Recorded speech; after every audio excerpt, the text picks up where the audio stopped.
Bonjour, bonjour, bonjour. Balandino sur Étoile Lune, Inès TV. On se retrouve une fois encore aujourd'hui sur décryptage politique sur TikTok, version TikTok. Comme vous le savez, on a notre chaîne de YouTube, Étoile Lune, Inès TV. On est aussi sur Instagram, on est sur Facebook, on est sur YouTube et pourquoi pas prochainement sur TikTok. Alors, tout ça, un sujet mon bien, il y a Kitoko et Tulinito Solo là.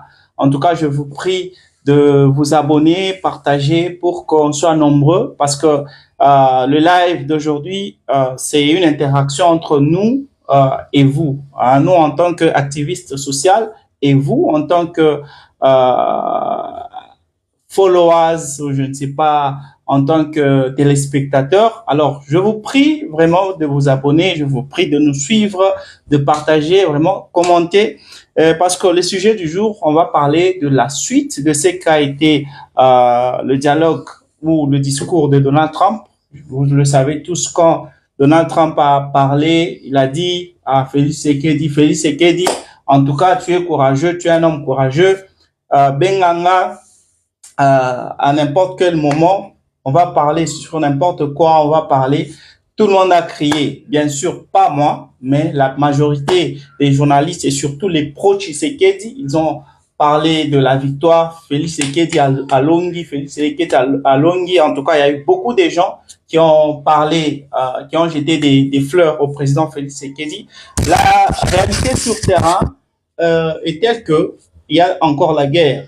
Qu'est-ce qui se passe? Est-ce que Félix Sekedi, Trump a dit Félix Sekedi a bengaé, m'a appelé numéro à téléphone, ou bien c'est Félix Sekedi qui a le numéro de Donald Trump qui ne sait pas l'appeler, ou bien il a appelé, mais Donald Trump l'a ignoré. Donc il y a beaucoup de choses que nous allons parler aujourd'hui. La réalité est telle que, un jour après ce discours, ce fameux discours de Donald Trump, euh, Corneille Nanga a fait un discours, il était à Goma, il a dit à la communauté ou à la population gomatracienne que la guerre était finie. Mais na phrase wana, na discours wana, bateau, bazo soutenir Félix Tshisekedi, les gens qui sont biaisés, les gens qui ne voient que le bien de Félix Tshisekedi ont juste pris cette phrase-là pour dire que donc Félix Tshisekedi a silisi bitumba na Congo. Nanga Moko lobby, guerre et sili. Mais on a oublié la dernière phrase. Il a dit, dans ce discours-là, il a dit que nous n'allons pas reculer. Il a dit que nous n'allons pas reculer, nous allons toujours avancer jusqu'à la libération totale de la RDC. C'est Nanga lui-même qui a dit. Si vous voulez, je peux même vous passer la vidéo. Donc, écrivez-moi juste là, dites-nous si vous voulez de ce fameux discours-là, je vais vous parler de ça. Alors, les gens ont pris juste cette partie-là pour dire que Félix Sekedi a gagné, Bitumba Isili na Congo, alors, tu gagné na Bissau. La réalité est telle que l'ennemi est toujours à l'est. Est-ce qu'on n'est pas en train de perdre notre pays? Félix Sekedi, à Bossani, Yemoko Kobenga, Donald Trump, ou bien qu'est-ce qui se passe? Je vous informe que aujourd'hui, au moment où je suis en train de vous parler, Félix Tshisekedi est allé à Luanda. Il est allé rencontrer, demander, plaider à ce que Joao Lourenço, le président angolais, puisse intervenir, puisse un peu pousser pour que le dialogue inclusif entre lui et les opposants puisse se passer. Donc Félix Tshisekedi lui-même lui-même qui est allé faire des accords avec Donald Trump, qui est allé offrir nos minéraux, lui-même à qui Donald Trump a dit, tu es un homme courageux, appelle-moi à tout moment. Lui-même, il va encore à Luanda pour chercher pour pousser Joao Lourenço à organiser au plus vite ce dialogue entre lui, Félix Tshisekedi, et les opposants. Est-ce que Félix Tshisekedi a gagné dans tout ça? Quelle est l'importance du dialogue inclusif si Félix Tshisekedi a le monopole sur les États-Unis, sur même les accords qui ont été signés? Vous étiez nombreux à crier, à chanter, Félix Tshisekedi a gagné, Félix Tshisekedi a gagné, mais la réalité est telle que sur le terrain, les M23 sont là parce que les accords qui ont été signés entre la RDC et la RDC et les États-Unis, c'est les minéraux contre la sécurité. C'est la raison même pour laquelle Félix Tshisekedi était parti aux États-Unis. Bien sûr, le premier accord, Félix Tshisekedi avait demandé à ce que Donald Trump puisse seulement intervenir, qu'il puisse prendre les minéraux, mais qu'il puisse aussi former l'armée congolaise pour que cette armée soit capable de défendre l'intégrité nationale de la RDC. Mais c'est peu que la réalité est tout autre sur le terrain. Bon, le premier accord, le premier deal, Donald Trump avait refusé ça. Il ne voulait pas former l'armée congolaise. Il ne voulait pas suppléer en armes et logistique militaire entre les États-Unis et la RDC.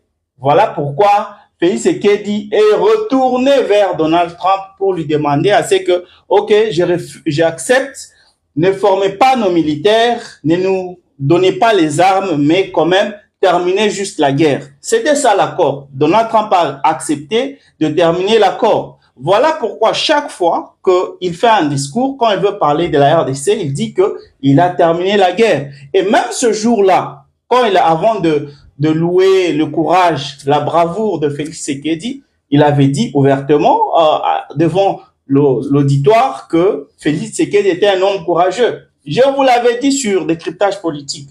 Pour ceux-là qui nous suivent sur YouTube, je vous l'avais dit que avant même d'être invité à ce National Breakfast, National Prayer Breakfast, Félix Tshisekedi a eu une réunion ministérielle là où on traitait les minéraux. C'est un sommet qui s'organise chaque année sur les minéraux congolais. Pas les minéraux congolais, mais les minéraux mondiaux. Donc, c'est une réunion ministérielle là où tous les ministres des pays qui ont les minéraux stratégiques se réunissent. Et pour cette édition, il y avait 50 pays qui étaient invités. On n'a pas invité le Rwanda, mais on a invité Félix Tshisekedi. Cela montre pourquoi Félix Tshisekedi se déplace plus, parce qu'il veut nouer des accords avec les pays occidentaux, parce qu'il veut couper un peu comme on aime bien le dire, il a coupé la main aux puissances ou aux pays qui soutenaient le Rwanda. Ça fait que aujourd'hui, on voit plus Félix Tshisekedi que Kagame. Et d'ailleurs, l'autre là, s'en est même plein. Paul Kagame, il disait comment il était sanctionné, comment il recevait des menaces. C'est bien beau tout ça. Mais n'oublions pas aussi que dans son discours de la nation, à la 24e édition du dialogue national, Kagame a dit, il est revenu sur la question qu'on lui avait posée l'année dernière par un journaliste américain. On lui avait demandé s'il reconnaissait que les Rwandais étaient en RDC, l'armée rwandaise était en RDC. Il avait dit que je ne sais pas. On lui a dit, mais vous êtes le garant de la nation. Il a dit, oui, je le suis, mais il y a certaines choses que je ne sais pas. Il est revenu sur ces discours-là. Il a dit, il y a des choses que cette réponse-là, je l'avais juste donnée comme ça, mais ce n'est pas la réponse que je devais donner. Mais même si j'avais répondu comme je le devrais, c'est-à-dire reconnaître que l'armée rwandaise est en RDC, cela n'allait pas m'amener au tribunal. Paul Kagame n'aurait pas dit ça s'il savait que les États-Unis ne travaillent pas ensemble avec le Rwanda. On va revenir sur tout ça. Je vous prie de continuer à partager vraiment le live. Je vais vous passer bientôt là le discours de Patrick Mouyaya. On lui a posé une question très simple. On a demandé à Patrick Mouyaya, est-ce que Ozote Kambokate, est-ce que dans tout ce que la RDC a fait, est-ce que Ozote Kambokate? On va suivre la réponse de Patrick Mouyaya, ce qu'il a dit par rapport à la question de cet auditeur qui était dans la salle. Alors, je vous passe d'abord la réponse de Patrick Mouyaya et puis je vous reviens juste après pour qu'on puisse développer ce qu'on appelle litière. On développe la matière. Parce que je crois que sur des cryptages politiques, on est intellectuel et que on ne va pas. Il y a ceux-là qui viendront avec les insultes. Bon, on s'en passe, hein. On suit d'abord ça.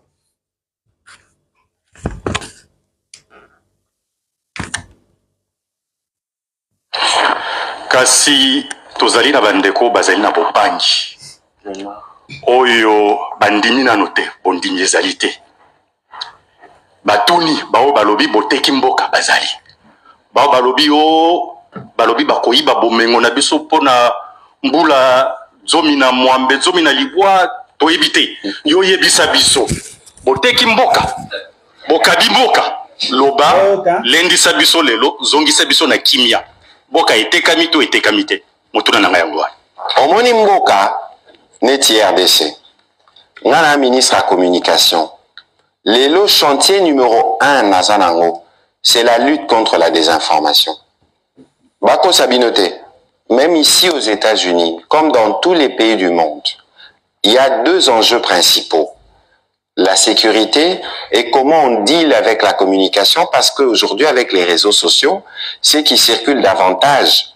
Et ça, fake news,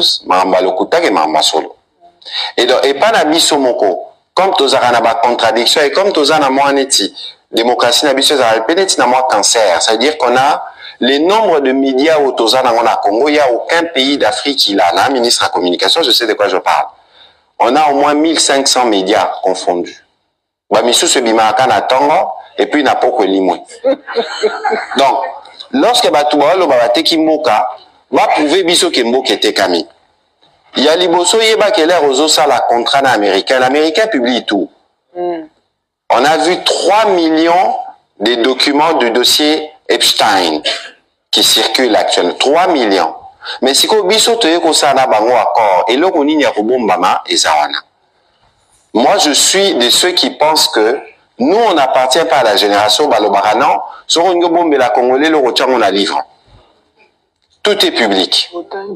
Depuis le premier soir, il y a signature. Tout est public. C'est ça. Et ça, na site, il y a département d'État. Et ça, na site, il y a ministère na biso. Si ko bateau, bazolo bateau, te kimboka. Baya ko la kisabiso, te kimboka, ndenge nini. Parce que, awa na kati accord, oyo.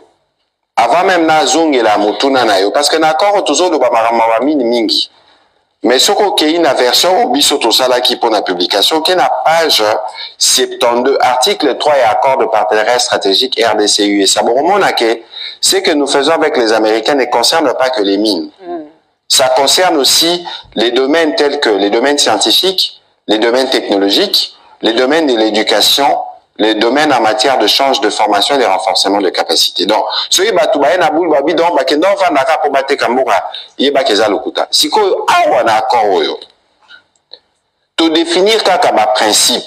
To sali nzela ndenge to kotambola. Ba américain ba lobi bon biso to zana la. Bino bozana ba potentiel. To ko fonctionner ndenge nini. Tolobi to sala, comité directeur conjoint. Oh, bah, ça qui réunion à Bango Liboso, il y a 2 jours dans le département d'État. Na comité directeur conjoint à Bango, baza na ba représentant ba structure na Bango, ba DFC, ba département d'État, biso petoza la ministre de l'économie, ya finance, ya mine, affaires étrangères, na mutumoko à présidence. Maloba qui na accord au biso to fournir ma liste à ba projet. On a aussi nga, vous cliquez na site à département d'État, on a site à ministère à communication, eu accord. Parce que c'est tellement parfois facile que Bomoni c'est gênant de voir une autorité spirituelle, Monseigneur Mouteba, jour à Noël, avec Okusa, fidèle à l'obi, non, nous en 9 ans. Nakati accord où il n'y a aucun nom d'une compagnie. Comment la compagnie zate? Bisoto y na liste, il y a yotomoni potentiel stratégique au Tozanango. Tolobi na américain, bon voilà. Américain, oui, merci. Tozui liste, biso to lukasiko na ba structure na biso mongoto ya ko financer mboka était kami wapi. Au contraire, na accord oyo ndeko kabala. Mususu biso akutu net retirer profit nango pendata parce que je donne un exemple d'un projet minier. Un projet minier peut avoir une longévité de 40 ans, 50 ans, 60 ans. Mais avant bon banda même qu'on produire cathode ya cuivre à liboso, il faut peut-être 2-3 ans à processus. Donc, et le président Sali, asali yango d'ailleurs plus pour la génération future que pour la génération présente. Parce que les temps to identifier ba projet, les temps to ça montage à ba financement. L'air nyonso ane ko sala matolobi sikoyo to banda ko sala. Mais ba shareholder on aura ba partenariat bokotal en fonction potentiel ngana memini ni na rozanini américain memini na rozanini. Il faut koyeba ke biso volonté otoza na pas président ba il faut ba notango. C'est que le pays produit, au mot qu'ils ont produire, il faut profiter d'un naba congolais. Exemple manquant, contrat chinois. Contrat chinois, l'air et salamaka balobaka, c'est les contrats du siècle. Mais leur président, tu sais qu'il y a comment à Bokonzi. Attends, la lobby, non. Awa, ba intérêt à moka, et ça qui respecté. Les lots, vanda ba chinois. Bino mo boyebi ke ba chinois, ba zara makasi mingi na négociation. To vanda na bango, to bande la contrat. Tout ça là bas venant, les lots tout ça là bas au cas de Tonga Kinshasa. On a récupéré 700 ou 800 millions, les autres Tonga bas au cas. Mao ba négocier comme ba négocier ngo malamute. Exemple ami balé là aussi ça on a potopé ça ba ndeko mususu ningi ça retourne mituna. Gratuité de l'enseignement. Leur président a dit gratuité de l'enseignement en 2019, batu baboya ki yali bosso zaka basango. Parce que système éducatif mingi za bango. Ba non jamais. Le pays ne sera jamais prêt. Mais on ne peut pas être prêt pour régler des problèmes de 100 millions de personnes ou de 20 millions d'élèves en une fois. Mais il faut qu'on bande quelque part. Les lots gratuité, au bout de 7 ans, personne ne conteste la gratuité. Gratuité pour nos parents, mais il y a un État qui paye. Makoki oyo, l'État zo fout zo utawapi. Et ça, contrat oyo. Ça veut dire qu'il y a une volonté aujourd'hui, et c'est ce qui va se passer dans les contrats avec les Américains. Tous les bénéfices qui seront générés seront réversés pour les Congolais dans les différents secteurs. Tozobet Alisolo, il y a gratuité, couverture santé universelle. Dites-moi, à Bino Bozan, États-Unis, est-ce que ça, dans le domaine où écoutera cher neti santé? Awa, Sorozangi assurance, au salandeni. Les lobbies na politique au président Zanango.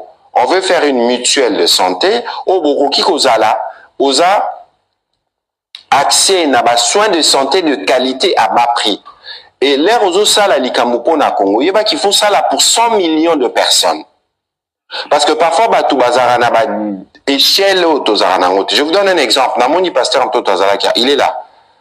Bobby Projet transforme. On finance pour 100 millions de dollars, 1000 projets. Sur 100 millions, mon en 100 millions. Mais pour un pays comme le Congo, quand vous financez 1000 projets, impact dans le monde en est. Na Congo, c'est un pays, et d'ailleurs, biso ba coopération, ba FMI, Banque mondiale, est largement insuffisant. Le pays, là, pour qu'il avance, on a besoin de 50 milliards, 100 milliards. On doit construire 50 000 kilomètres de route, 4 millions de maisons. C'est des gros marchés pour les entreprises américaines parce que les pays ont les capacités de remboursement. Donc, biso tout au télémabisika tozali, ne regardons pas les pays par rapport à la difficulté à l'élo. Ceux qui tobandi ko bois kaba graine l'élo, moko ekende liboso. Yasuka tobo ya motema mabe. Motema mabe na biso moko pona ba intérêt partisan. Alors ba oyo ba indaka président Tshisekedi to biso baza la rassure que koina na bango ya bato baza na bokonzi et les kabolingo na bango pona kongote. Parce que lelo musala président zo sala, yango ne ko faciliter ba opposants balingi ba koma na bokonzi lobby. Parce que si les présidents Tshisekedi ne règlent pas des problèmes lélo, leur bango les problèmes seront plus compliqués. Alors, aimons le Congo, soyons sûrs que nous tous nous contribuons. Merci. Voilà. Now you know why he is.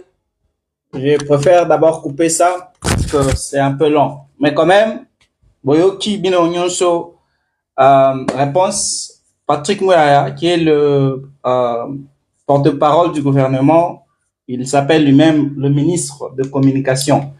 Il dit qu'il est en train de combattre la désinformation. C'est bien beau tout ça, mais nous devons être véridiques dans ce que nous disons, ou dans ce que nous faisons. D'abord, je m'en vais rectifier quelque chose qu'il a dit. Il a dit que dans les accords qui ont été publiés ou les accords qui ont été signés entre la RDC et les États-Unis, il n'y a rien qui est caché, tout est public, tout est ouvert. Je peux vous contredire cela parce que les démocrates avaient demandé, ils avaient exigé à ce que Donald Trump puisse expliquer au Congrès américain ce qui est caché dans ces accords qu'il signe avec Félix Tshisekedi. Est-ce que cela va bénéficier les Américains? cela va profiter aux Congolais ou bien c'est juste une relation où je peux dire un business entre Donald Trump et Félix Tshisekedi, comme Donald Trump a toujours voulu, c'est toujours voulu être pacificateur et surtout un businessman. Est-ce qu'il ne va pas profiter de ce deal-là pour s'enrichir davantage, un peu comme il avait fait avec les Émirats Arabes Unis? Est-ce que ça ne va pas plus profiter à Donald Trump qu'aux Congolais? Les démocrates avaient exigé cela parce qu'ils ne savaient pas ce qui était écrit dans les rapports. Bien sûr, on nous a fait de notre part.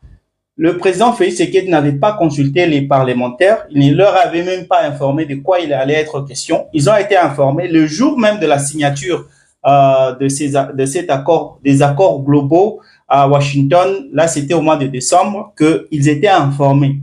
Ils n'étaient pas au courant. Normalement, selon la Constitution, le président devait d'abord consulter les parlementaires, les deux chambres du Parlement, avant, si ces deux chambres venaient à approuver cela, le président allait avoir le monopole sur cette signature. Mais le président ne les avait pas consultés. Il a pris la décision lui-même et il est allé faire signer ces accords. Là, je rectifie. Maintenant, je reviens sur cette histoire-là qu'on est en train de parler. Est-ce que Félix Tshisekedi a été Kimbokati? Pourquoi on ne voit pas les changements? Qu'est-ce qui se passe après ce que nous voyons, après ce que Donald Trump a dit? Il a dit, en tout cas, tu es un homme brave, appelle-moi à tout moment. Mais un jour après, Corneille Nangaa dit que la guerre est finie, mais il termine son discours en disant que reculer n'est pas le verbe. Reculer n'est pas le verbe. Cette année, ils vont aller jusqu'au bout, jusqu'à la libération totale de la RDC. Vous êtes nombreux à nous suivre. Merci. Je vous prie de nous dire aussi dans les commentaires, vous qui êtes en train d'applaudir, de jeter des fleurs à Félix Tshisekedi, dites-nous dans les commentaires, qu'est-ce qui se passe? Est-ce que Donald Trump a ebisaki Félix Tshisekedi abengaye mais apesi numéro ya téléphone a été, ou bien Félix Tshisekedi nde azobanga kobengaye, ou bien Félix Tshisekedi azobengaye, Donald Trump azoyambate, parce que jusque là la guerre est toujours là. Le deal était que Félix Tshisekedi donne les minerais à Donald Trump pour que ce dernier puisse terminer la guerre à l'est du pays, dans notre pays, s'occuper de ces mouvements. Et c'était quand le M23 faisait son offensif sur l'est de la RDC, après que Goma soit tombé, quelques jours après, c'était le Bukavu. C'est ainsi que Félix Tshisekedi est allé se précipiter à Washington pour signer ces accords-là. C'était pas pour qu'on puisse la souveraineté de notre pays soit violée, qu'on ait toujours ces mêmes M23 à l'est du pays. Parce que là, ce n'est pas nous qui gagnons. Parce que ces M23 ne sont pas à l'est du pays, juste parce que ils veulent menacer Félix Tshisekedi, mais ils sont en train de piller les minerais congolais. Alors, je reviens un peu sur la situation, comment ça s'est passé. Les États-Unis, aujourd'hui, sont en train de chercher à reprendre leur place dans le temps. Après avoir mis la main sur l'or noir, là je vois le pétrole, les États-Unis sont aujourd'hui premier producteur de pétrole.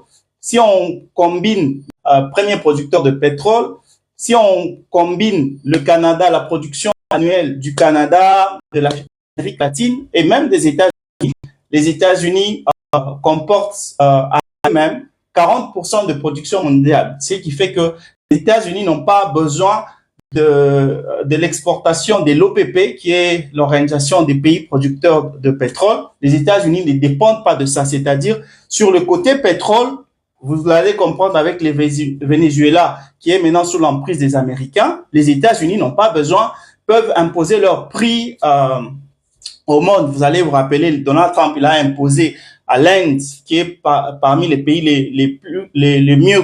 les consommateurs les plus, qu'est-ce que je veux dire là? Les meilleurs consommateurs de pétrole dans le monde, l'Inde qui importait son pétrole de la Russie. Donald Trump a exercé la pression sur l'Inde et l'Inde a décidé de rompre son contrat avec la Russie et de commencer à acheter le pétrole américain. Donc, de ce côté-là, ça va. Maintenant, de l'autre côté, la Chine et les autres pays, au lieu de se focaliser sur le pétrole, la Chine et les autres grands pays sont en train de se focaliser sur l'électrique et l'énergie renouvelable.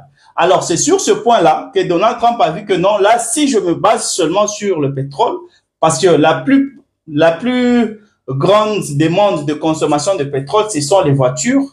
C'est là qu'on utilise le plus de pétrole. Alors, avec les voitures électriques qui sont en train d'être écoulées, d'être commercialisées, il va perdre avec le temps. Alors, il décide aussi maintenant de revenir sur l'électrique, c'est là qu'on a besoin maintenant du cobalt, du lithium, du cuivre, de l'or. Alors, sur ce point-là, la Chine avait déjà gagné depuis longtemps. Vers les années 2000, déjà, la Chine a déjà impacté son influence en Afrique. Vous allez vous rappeler, en 2008, le président Joseph Kabila avait signé des accords avec la Chine. C'était, on appelle ça l'accord historique.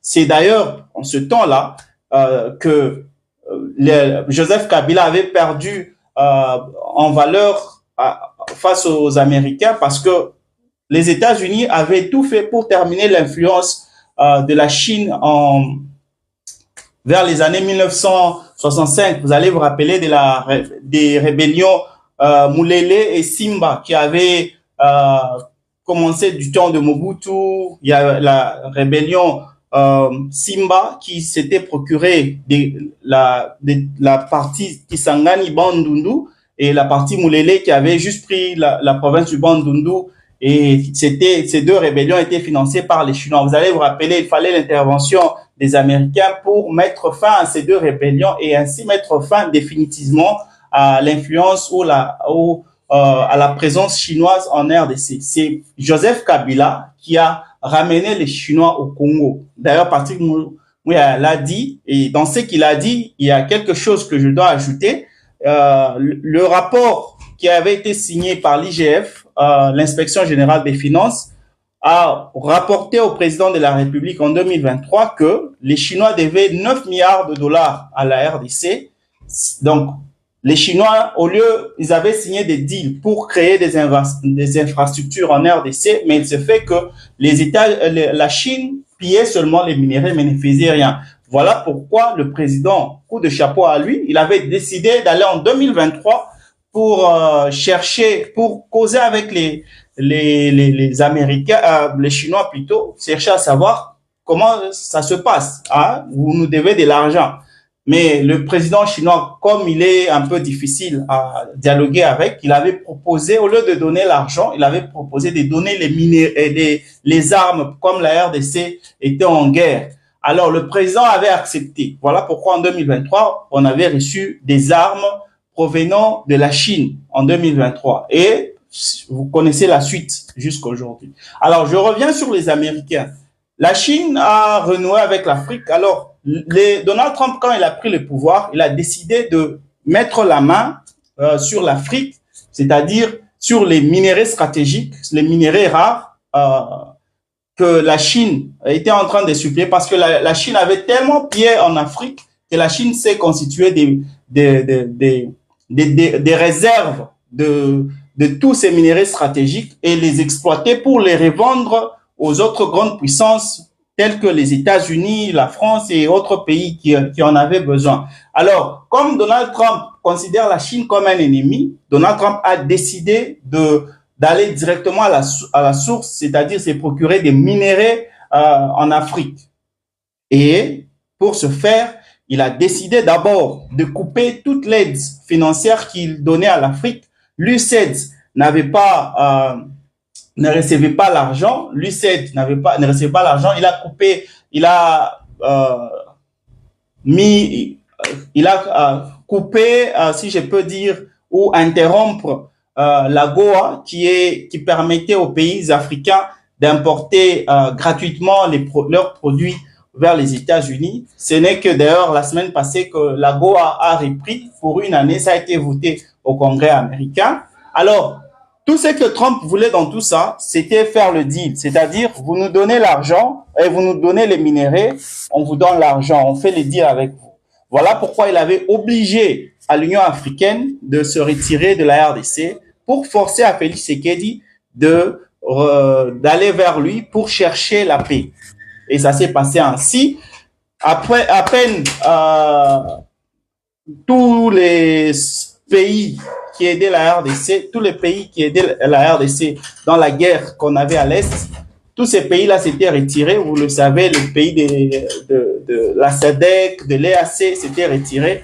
Félix Tshisekedi s'était retrouvé seul face à l'ennemi qui faisait son offensive à l'Est du pays. Il a tenté le dialogue que tout le monde réclame aujourd'hui, le dialogue inclusif. Personne n'avait accepté, personne ne voulait lui parler. Alors, il a été obligé, après avoir rencontré Massad Boulos, qui est le conseiller principal de Donald Trump en Afrique, c'est ce dernier qui a parlé à Félix Tshisekedi, c'est que Donald Trump attendait de lui. Et il est allé, je vous l'ai déjà dit, il est allé d'abord lui proposer s'il pouvait former les soldats congolais et aussi suppléer cette même armée en armes, en logistique et armes. Donald Trump avait refusé. C'est ainsi que Félix a dit, OK, tu nous donnes, alors tu prends nos minéraux, mais tu nous assures la sécurité du pays. Tu termines la guerre à l'est du pays. Et pour cela, pour Donald Trump, c'était comme un petit jeu. Il a accepté. Pourquoi il a accepté? Parce que lui, ce qu'il voulait, c'est les minéraux stratégiques du Congo. Il ne voulait pas, pour lui, cette histoire-là de la guerre, c'était pas son problème. Et voilà pourquoi il a réuni les ministres des deux pays pour signer d'abord l'accord de principe. Après ça, c'était les accords globaux entre les deux présidents. Il n'a pas respecté les normes. C'est là que je dois d'abord vous expliquer. Il n'a pas respecté les normes. Quand on a signé ces accords-là, il n'a pas respecté. Parce que pour un accord de paix entre deux pays, surtout pour une guerre qui a duré trop longtemps, il y a des protocoles à suivre. Il y a des cartologues qui doivent être là. Il y a des diplomates des deux pays qui doivent être là. Il y a des soldats qui doivent être là. Il y a des experts juridiques qui doivent être là. Donc, c'est pas juste réunir deux ministres ou deux présidents et les signer, vous signez. Non, c'est pas ce qu'il a fait. Donc, il n'avait pas respecté ce protocole-là de paix. Il n'avait pas respecté cela. Alors, on s'est retrouvé, conséquence, on s'est retrouvé à peine avoir signé les accords qu'on avait signés en décembre dernier. Juste quelques jours après, Uvira est tombé. C'était, je pense, 2 jours après, Uvira est tombé. Et lui, de l'autre côté, il disait comment il a terminé la guerre. Au Congo, la guerre entre le Congo et le Rwanda, ça fait partie des guerres des 8 guerres que j'ai terminées. Donc, il se vantait à la face du monde. Après ça, la ministre des Affaires étrangères, Madame Thérèse, vraiment c'est une femme qui est très forte. Elle est allée au Congrès américain. Elle est allée dire, monsieur, vous dites que vous avez terminé la guerre, mais au moment où je suis en train de vous parler, les M23 ont pris Uvira, une autre grande ville, et vient de tomber. C'est ainsi qu'il a appelé Nanga. Il a appelé Nanga pour lui dire, Nanga, en tout cas, il n'a pas dit à Nanga de retourner d'où il venait. Il a dit à Nanga de se retirer d'Uvira à 30 km d'Uvira. C'est là que les M23 avaient décidé de se retirer. Leur premier retrait, soi-disant, ils avaient dit non, on se retire, mais les voitures qui quittaient Uvira, c'était des voitures qui étaient vides. Il y a ceux-là qui étaient restés, il y a ceux-là qui sont allés aux alentours d'Uvira. Alors, vous connaissez vous-même comment ils sont arrivés jusqu'à finalement à se retirer d'Uvira et consorts. Mais non, on revient maintenant sur ce qu'il a dit la semaine dernière, parce que c'est là que notre sujet est. Donald Trump a dit à Félix Tshisekedi qu'il était un homme brave et qu'il pouvait l'appeler à tout moment. Beaucoup de gens, beaucoup de médias pro-Tshisekedi ont vraiment acclamé. J'ai vu des papas en train d'acclamer, en train de parler le Chiluba. En tout cas, Félix Tshisekedi a gagné. Et même moi-même, personnellement, j'ai vu, quand il est retourné à Kinshasa, il était acclamé, on lui a jeté des fleurs. En tout cas, Félix Tshisekedi, il a gagné, en tout cas, il a gagné. La réalité est telle que, avant même ce National Breakfast, National Prayer Breakfast, c'était comme un bonus ou une récompense. Je peux le dire comme ça, parce que avant cela, il était d'abord à une réunion ministérielle où on traitait des minéraux stratégiques. 50 pays étaient invités, dont la RDC. La RDC était d'ailleurs l'invité principal de cette réunion. Félix Tshisekedi était là. On ne sait pas ce que Félix Tshisekedi a dit ou a offert aux 50 pays. Il y a le secrétaire général américain qui était là, qui a beaucoup jeté des fleurs au président Félix Tshisekedi, mais j'ai aussi des documents ou des vidéos que j'ai reçues. Là, on a demandé à ce même monsieur, qu'est-ce qui se passe maintenant que vous avez déjà signé ces accords-là, même sur le plan pratique, qu'est-ce qui va se passer? Ce monsieur a été clair. La guerre, c'est pas juste signer des documents et vous avez la paix. Il faut qu'il y ait suivi, on va faire suivi, on va vérifier qu'il y ait praticabilité ou le respect des accords et consorts. Vous voyez, vous sentez que c'est quelqu'un qui parle comme si il a déjà reçu ce qu'il voulait, mais il s'en fout ou il se fiche de ce qui vient après. Parce que on a signé ces accords-là. Le président a été brave. Oui, il a été brave parce que il n'a pas voulu que le Rwanda puisse toujours avoir ce lien entre le Rwanda et les autres grandes puissances. Il a voulu couper les bras qui soutenaient le Rwanda. Mais la réalité est telle que ce même Rwanda garde encore des relations avec ces pays-là. Alors, dire que la guerre est terminée parce que Félix Tshisekedi, on a dit à Félix Tshisekedi qu'il pouvait l'appeler à tout moment. Mais ça, c'est une bêtise parce que on sait tous que Donald Trump, devant la caméra, il est capable de dire du n'importe quoi pour faire montrer à la face du monde qu'il était l'homme de la situation. Là, il a juste considéré comme un petit frère. Hein, en tout cas, t'inquiète, moi, je suis là. Moi, je suis là, je vais t'aider. C'est juste ce qui s'est passé. Mais parce que la réalité est telle qu'un jour après, Nanga a dit, la guerre est terminée, on va maintenant développer les villes que nous occupons. Après ça, il a dit, vers la fin de ce discours, il a dit, notre mission cette année, c'est de libérer les Congo. Comment est-ce que Nanga, la guerre peut se terminer, Nanga veut libérer les Congo et nous on dit que Félix Tshisekedi a gagné. Et le même Félix Tshisekedi, aujourd'hui, il est à Luanda, il est en Angola pour chercher pour pousser João Lourenço, le président angolais, à entamer des discussions avec les opposants pour rendre pratique le dialogue inclusif entre lui et les opposants. Je vous rappelle d'ailleurs que à Washington, là où Félix Tshisekedi était, il a été rencontré Martin Fayulu. Il a rencontré, ils se sont salués. C'était sous l'initiative des personnes qui ont organisé ce National Breakfast. Ils ont prévu que Martin Fayulu soit là. Alors, ils se sont rencontrés. C'était une rencontre secrète entre Fayulu et Félix Tshisekedi. Alors, la question que je vous pose, hein, vous qui me suivez, est celle-ci. À quoi sert le dialogue inclusif entre Félix Tshisekedi et les opposants si Félix Tshisekedi a gagné? Si c'est que Donald Trump a dit là que, en tout cas, tu peux m'appeler à tout moment, tu es un homme brave. Si Félix Tshisekedi a gagné, quel intérêt Félix Tshisekedi a d'aller chercher maintenant à faire le dialogue avec les opposants? C'est une question que je vous pose. Soyez libre de me répondre dans les commentaires. Dites-moi ce que vous pensez. Parce que vous étiez nombreux à acclamer, vous étiez nombreux à nous insulter, nous qui étions là en train de dire prudence, prudence, prudence. Soyez des réserves par rapport à ce que Donald Trump a dit. Il y a ceux-là qui sont venus pour nous injurier. Oh non, vous êtes, toi tu as d'ailleurs l'air d'un M23, toi tu es rwandais, toi tu es, on nous a dit tous les mots. Mais la réalité est en face de nous. Nous devons réfléchir. Je ne suis ni de Joseph Kabila, ni de Félix Tshisekedi, mais je me base sur les faits. Soyons factuels et traitons les problèmes comme ils sont. Patrick Mouyaya a dit dans la vidéo là que je vous ai passé que le Congo n'était pas vendu. Lui, il est en train de combattre la désinformation. Bien sûr, vous allez entendre dans le dernier discours du président de la République, le discours à la nation qu'il a fait l'année passée, c'est qu'il a projeté les projets du gouvernement central pour l'année 2026, il a promis la construction de routes. Je vous promets, je vous l'avais déjà dit, Félix Tshisekedi va construire des routes, il va construire des rails.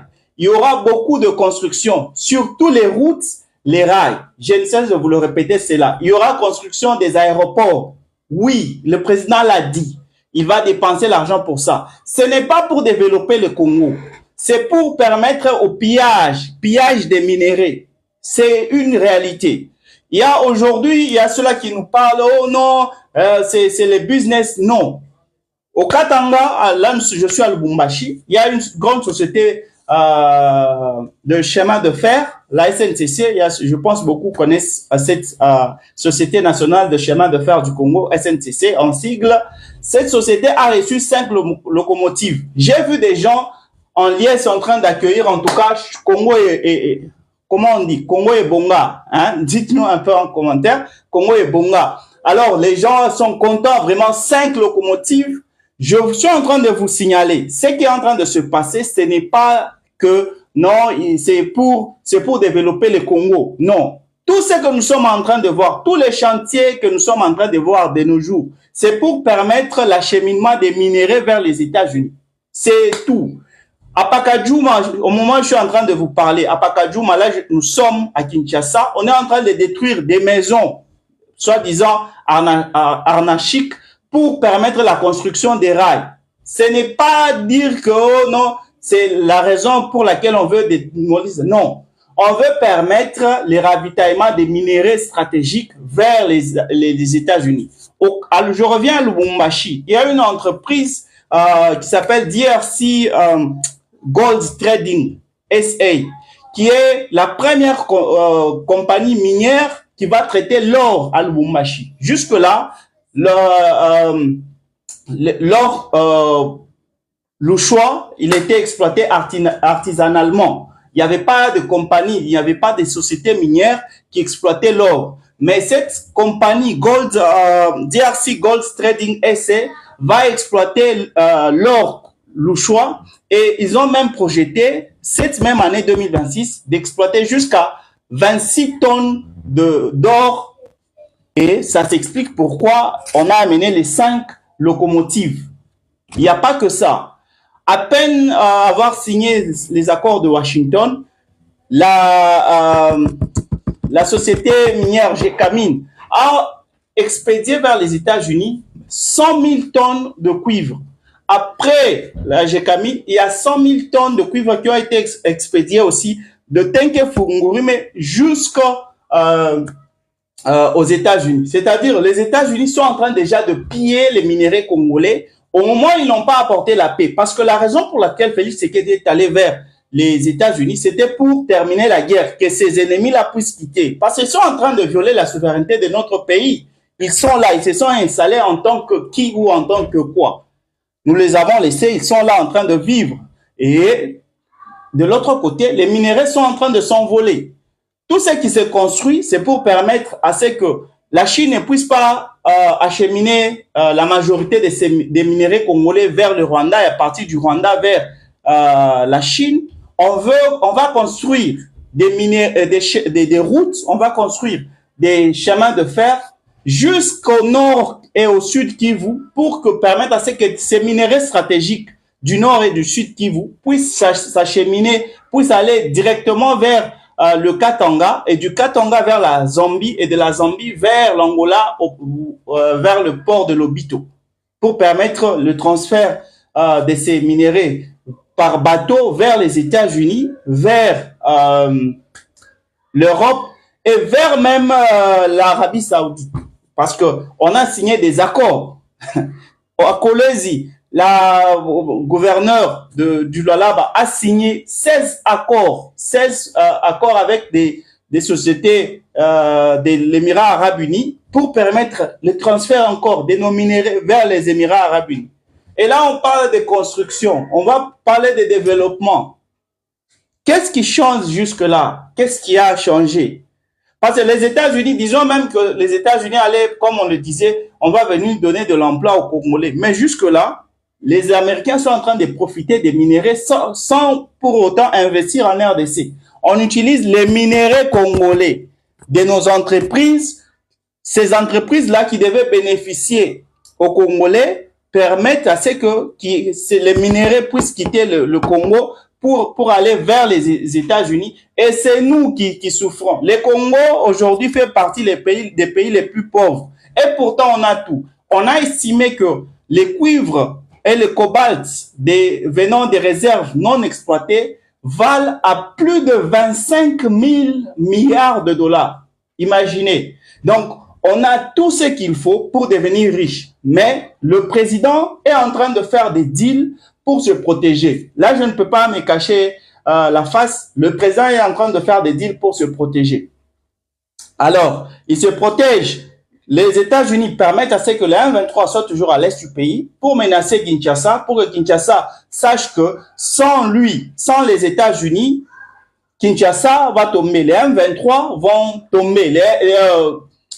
Félix Tshisekedi va perdre son pouvoir. L'année passée déjà, n'eût été les États-Unis, Félix Tshisekedi allait être tué par coup d'État. Parce que c'était déjà prévu. Vous allez vous rappeler avec le général Chiwewe comment ça s'était passé. Donc ça, c'est une réalité. Alors, ce qui est en train de se passer, moi je trouve que, là c'est selon moi, les États-Unis utilisent les M23 pour menacer Félix Tshisekedi, pour menacer son pouvoir. Et de l'autre côté, ils cherchent à utiliser les M23 pour menacer non seulement Félix Tshisekedi, mais aussi, ils vont faire que Félix Tshisekedi puisse rester au pouvoir. Parce que aussi longtemps que le président reste au pouvoir, leurs intérêts sont protégés. Il n'y aura pas de « ok, non, on veut rompre l'accord ». Bien que pour rompre l'accord, il faut signaler l'autre pays, il faut donner un préavis de 5 ans. C'est-à-dire si on veut rompre maintenant, ça va se passer en 2031 parce qu'il faut 5 ans de préavis. Alors, les intérêts des États-Unis sont protégés par Félix Tshisekedi, aussi longtemps que Félix Tshisekedi est au pouvoir. Et leur stratégie, c'est de garder les M23 à l'est du pays pour menacer Félix Tshisekedi. Là, c'est selon moi. Vous êtes libre de me dire ce que vous pensez dans les commentaires. Dites-moi ce que vous pensez, parce que selon moi, Trump est en train d'utiliser les M23 pour menacer Félix Tshisekedi, pour que Félix Tshisekedi sache que sans les États-Unis, il va perdre le pouvoir. Parce qu'ils l'ont déjà dit que nous sommes la raison pour laquelle Félix Tshisekedi n'a pas encore changé la constitution, parce qu'il sait que s'il osait, on va le tuer. Donc ils sont là pour constituer d'une menace face à Félix Tshisekedi. Mesdames et messieurs, c'était Décryptage politique sur TikTok. En tout cas, merci d'avoir été des nôtres. Vous étiez nombreux à nous suivre. Pour ceux-là qui ne le savent pas, on passe sur YouTube. On est aussi sur YouTube. Tapez juste Étoile Lunes TV sur YouTube. Vous allez voir, en tout cas, Babiloko Akitoko. On parle politique, il y a des informations sur les artistes comédiens, nos artistes musiciens. Il y a tout. Il y a la propriétaire de la chaîne, Maman Inès, qui donne des très bons conseils, des analyses vraiment. Allez vous abonner là-bas, vous n'allez pas être déçus. Moi, je suis votre serviteur, l'activiste social, votre frère Francis. J'ai terminé mon live. C'est le premier live que je fais sur TikTok. En tout cas, je ne sais même pas comment ça se termine. Je vais essayer vraiment. Mais je vous dis merci. Merci vraiment d'avoir été des nôtres pendant que je suis en train de chercher comment terminer ce live. En tout cas, que Dieu vous bénisse. On se retrouve prochainement.